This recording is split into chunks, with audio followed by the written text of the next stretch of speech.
So whatever actions will be done by our mind, by our actions, by our speech. 3 actions are happening.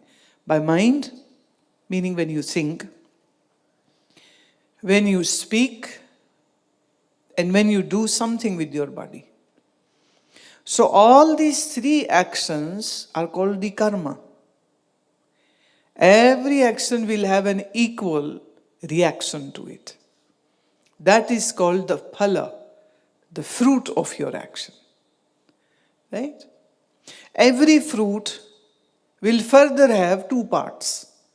One part which you get at that very moment when you do a karma, but one part is still there. The residue goes into that bank of your karmas where, because there are already certain karmas which are giving you the fruits, and now new addition has happened.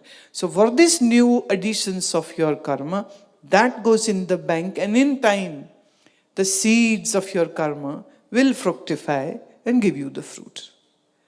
So this fructification is what comes in your hand. And what you do is going in that bank. Now, it's not some external bank, it is your own subconscious. Your own subconscious is holding all those impressions of all those actions which have happened through mind, speech, and your body.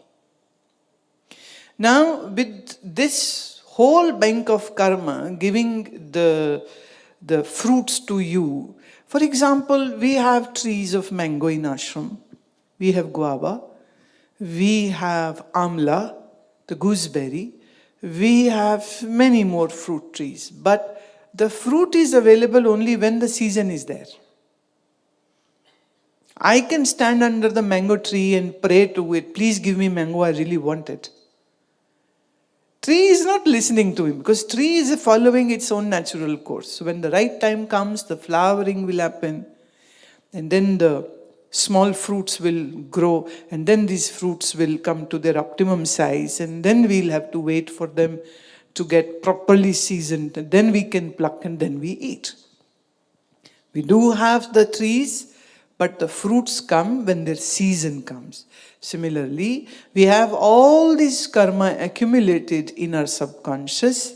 They are like the trees, but they will give us fruit when their season will come. So when you have difficulties coming in your life, challenges coming in your life, sickness coming in your life, deceptions coming in your life, friends turning into foes, that is the time which is time of your trees giving you the fruits. Now, if I have a mango tree and the mangoes are there, full bloom, I can eat some, I cannot eat all, so I can distribute my fruits to my friends or my visitors. But on the tree of karma, when a fruit comes, I cannot distribute it to others. Only I am alone going to enjoy. Now say, if it is the neem tree, and it has come up with its fruit, what we call nimoli, and you will have to eat all nimolis, very bitter. And when your mangoes come, so sweet, so good. When your oranges come, so sourish. Right? So the tree of karma is such that the fruits which will be laden on this tree has to be enjoyed by me only, or have to be partaken by me. It's good or bad is not the question. So you cannot share. Now, all my past karmas are working in giving me the fruits in my present moment. Now, say if the times are adverse and I am having these difficulties happening, I am trying my heart in the present moment to save myself from the difficulties, say coming from your superior, coming from your spouse, coming from your children, coming from your neighbor, coming from your, anybody who is associated with you. In astrology, there is a very beautiful chapter. They say then when, say, Mangal is in this house, then this person will be hit by a bull. When that period will come, this person will be hit by a bull. So when I read that, I said, how absurd can this be? Who can get hit by a bull? And what happened, I came to know somebody from Faridkot. He was walking, he's a lawyer. So he was going to his work, and he's walking after parking his scooter, going to and a bull charging came and hit him. And he broke his ribs. And I said, wow, this happens. This was the observation by these wise people, and that's why they wrote it. It's not just any mumbo-jumbo. Then there is a certain situation that if in this planetary thing, the person falls from the roof and breaks his legs or skull. It's very clearly defined. If it is Mangal on the head and the sun, then it will be head. And if it will be so and so planet, then it will be legs. I said, well, who can fall like this? Then a story came. Yes. The person was on his rooftop. He was admiring the moon. And while admiring the moon, he just kept on walking and got so excited, he toppled from his own rooftop. And he fractured his legs, not his head. And so was the case when it was seen. And his sun and his Mangal were at right places. So which means the head got saved, but not the legs. So astrology gives some very interesting sequencings that in future, if this will be the condition, then this will happen. So here comes the predestined part, right? And they say nobody can run away from that. It's a very funny story. I don't know it's true or not, but it is very often quoted by astrologer teachers. They say one time Mahadev was approached by Shani, the Saturn, and Shani said that my time is coming in your life now, soon, because you are such a great yogi, but I have to inform you, so out of courtesy I have come to inform you. And Mahadev said, what can you do? And Saturn said, we'll see.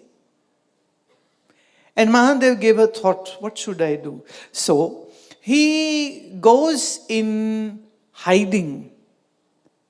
He chooses a very dark cave where he can snuggle in and fitted himself in, sat in his lotus posture, closed his eyes and went into samadhi.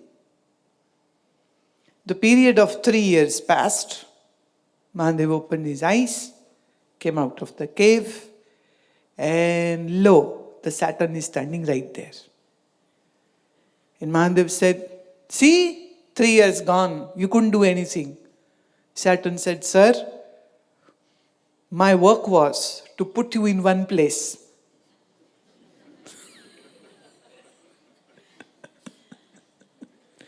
And you are coming out after 3 years. And that would have been the work, my work is done. So I am just informing you, my time is over, I am leaving. Point is, Jyotish, the astrology says that even Mahadev will not be excused. Even Vishnu isn't excused. There are stories where the Vishnu had to bear the brunt when the time came.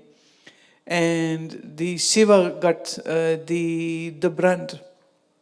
And the Brahma also, So the meaning is, certain things are predestined. Now, point is, if any person is imprisoned, what will be his feelings inside? You tell. the person will suffer. But Shiva was in Samadhi, he was not suffering.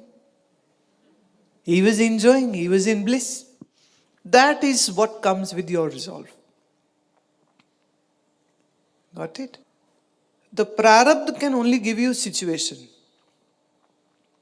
But prarabdha cannot rob you of your wisdom.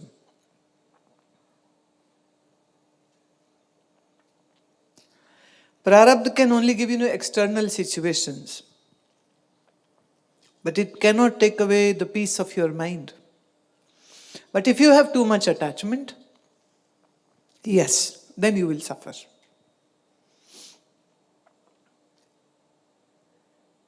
And actually nothing makes you suffer, it is only your own attachments which make you suffer. This is my house, nothing should happen to me.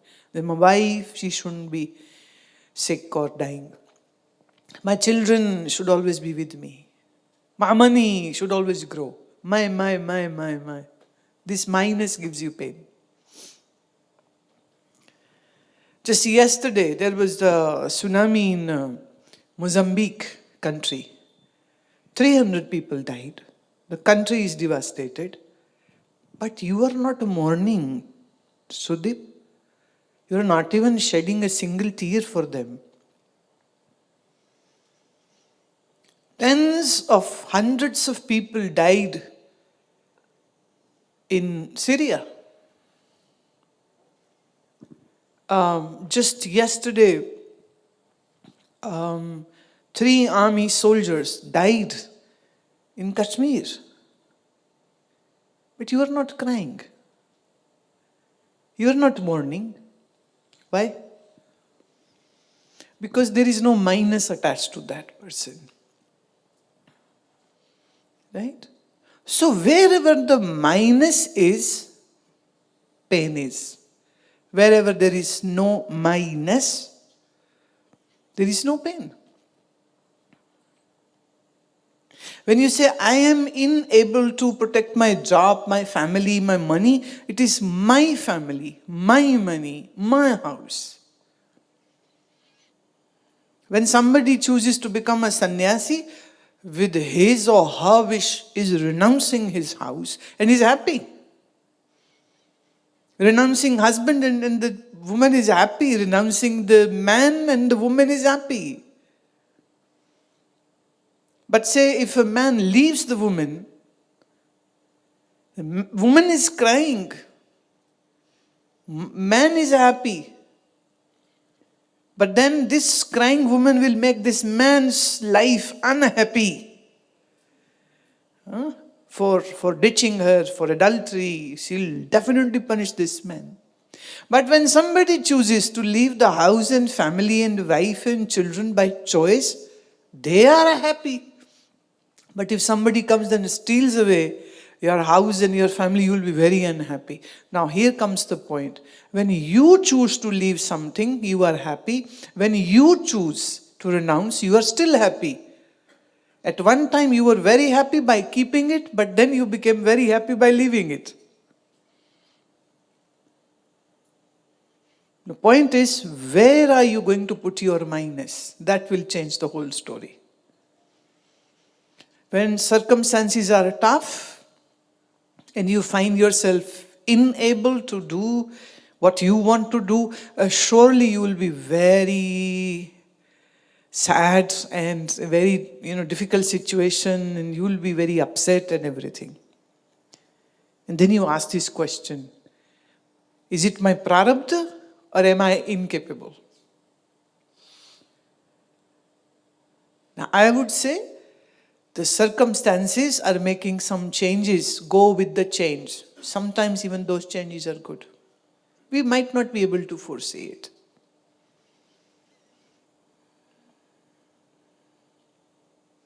We might not be able to see that.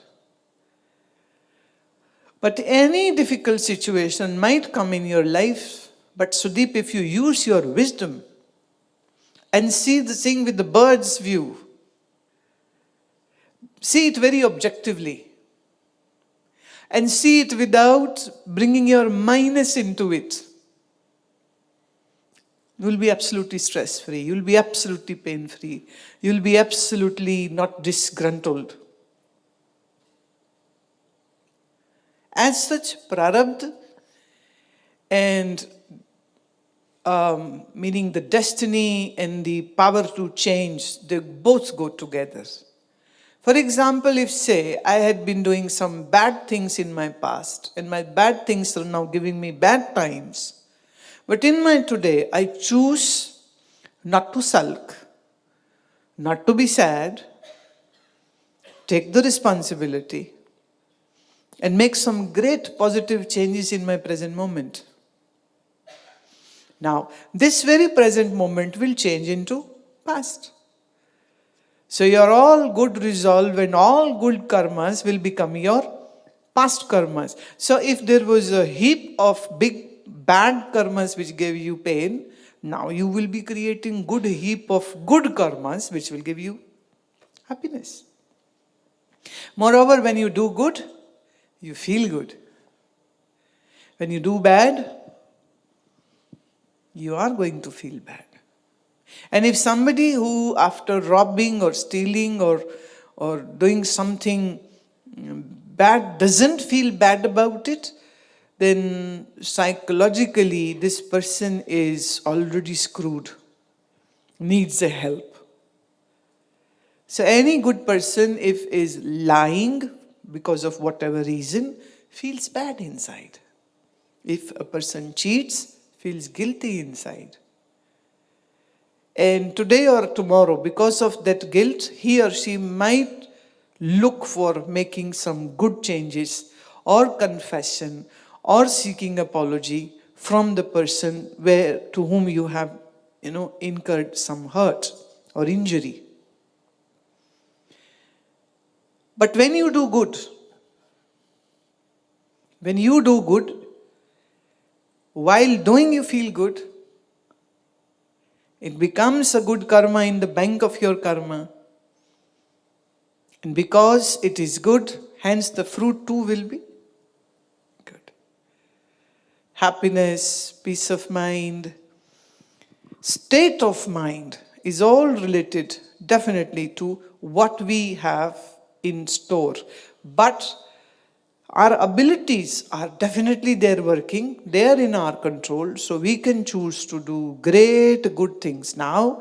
We can choose to be knowledgeable, we can choose to be wise, we can choose to be courageous, we can choose to be honest, we can choose to accept our flaws and also accept others' flaws. We can choose to forgive somebody who has given you pain, and we can choose to be more giving in this present moment. So when I am giving, being compassionate, being joyful, being sympathetic, being a large-hearted person, in doing this, I am creating a beautiful space for myself. Maybe the other person might not understand, but that's okay, that's his problem, not mine. And we should be more bothered about our state of mind than somebody else. So don't do good for sake of showing it off to somebody. Do good because it will give you a good feeling.